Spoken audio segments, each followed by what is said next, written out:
Hello friends, આજે આપણે ધોરણ 6 એમાં વિષય વિજ્ઞાન એકમ 6 જે છે સજીવો, લક્ષણો અને નિવસ્તાન તેનું સ્વાધ્યાય પોથીનું સોલ્યુશન જોઈશું.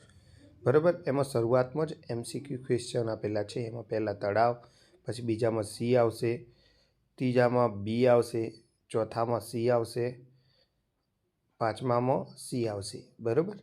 એ રીતે આગળ જોઈએ આપણે તો પ્રશ્ન 2 એમાં પહેલાં 2 જવાબ આ રીતે લખવાના રહેશે. ત્યાર પછી ત્રીજા પ્રશ્નનો જવાબ,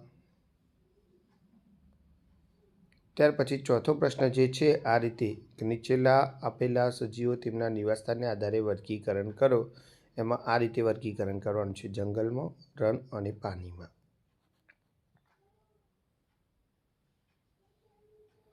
ત્યાર પછીના પ્રશ્નમાં જવાબ આ રીતે લખવાનો છે આપણે: જમીન પર ઉગતી વનસ્પતિઓ, પાણીમાં ઉગતી વનસ્પતિઓ.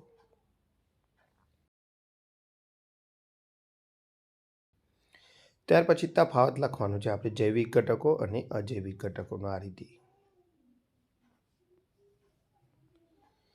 ત્યાર પછી વૈજ્ઞાનિક કારણ આપો. એમાં આ રીતે પહેલાં 2 કારણ લખવાના છે. ત્યાર પછી આ રીતે લખીશું આપણે. ત્યાર પછી ચોથો અને પાંચમો પ્રશ્નનો જવાબ.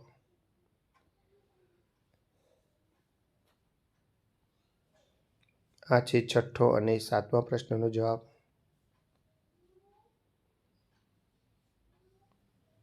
આ છે આઠમા પ્રશ્નનો જવાબ.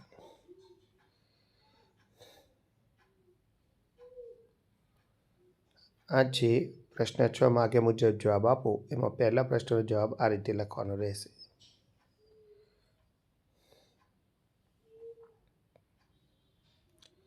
ત્યાર પછી બીજા પ્રશ્નનો જવાબ આપણે આ રીતે લખવાનો રહેશે.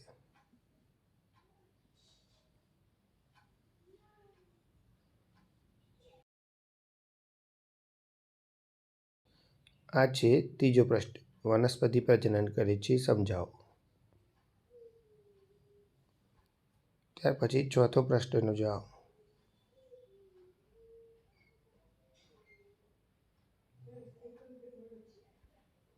ત્યાર પછી પ્રશ્ન 7 છે વિસ્તારથી વર્ણન કરો. એમાં પહેલા પ્રશ્નનો જવાબ આપણે આ રીતે લખીશું. તેમાં બીજા પ્રશ્નનો જવાબ.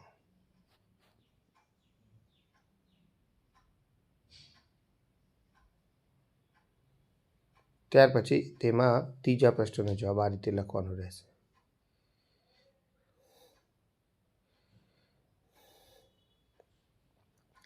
હવે પ્રશ્ન 8 કે આપણા મેદાનમાં જે પણ સજીવ પદાર્થો દેખાતા હોય એમના યાદી બનાવવાની છે.